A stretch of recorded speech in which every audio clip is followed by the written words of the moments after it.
আমরা ন্যায় বিচার চাই, সুবিচার চাই, আমরা কোনো বৈষম্য চাই না।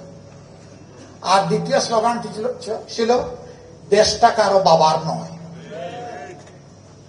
আল্লাহর দান এদেশের জনগণের এই দেশ। সুতরাং কোনো গোষ্ঠী, কোনো পরিবার, কোনো দলের কাছে আমরা অন্যায়ের কাছে মাথা নত করব না ইনশাআল্লাহ।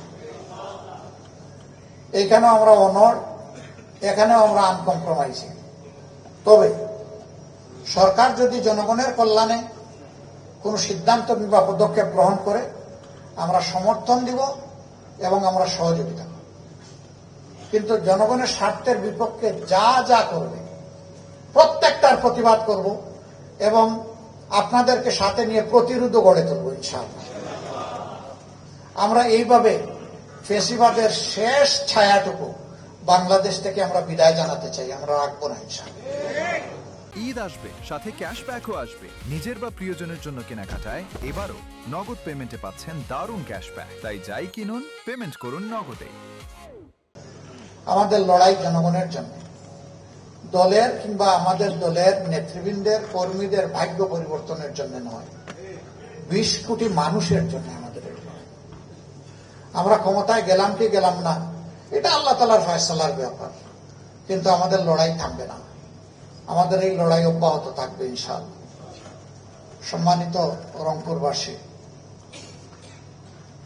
আপনাদের দাবির জন্য আপনাদেরকে সংগঠিত হতে হবে।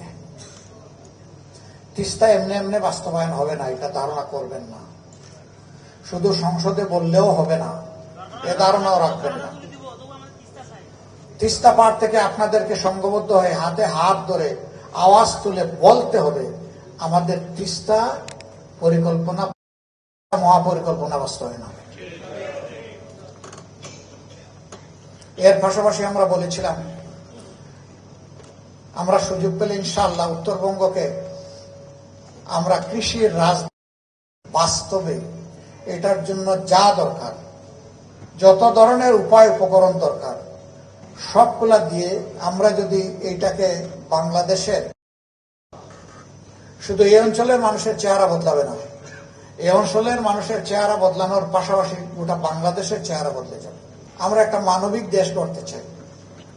মানবিক দেশ গড়তে হলে ইনসাফ ভিত্তিক আচরণ করতে হবে।